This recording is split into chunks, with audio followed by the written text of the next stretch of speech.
which is an international school, and we all actually coming from a different background.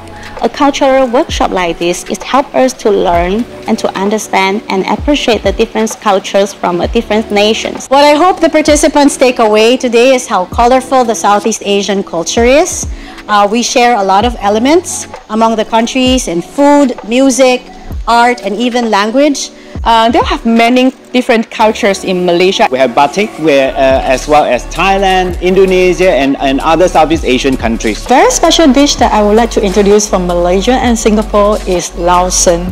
And then basically why we have this dish is for basically all the Chinese that we gather together for reunion, that we will toast for prosperity. Today's workshop for me was important because it's a way for us to share our culture to the international community.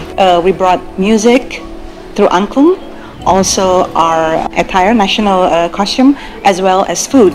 And this would promote a better understanding, better respect, and appreciate more of each other's culture.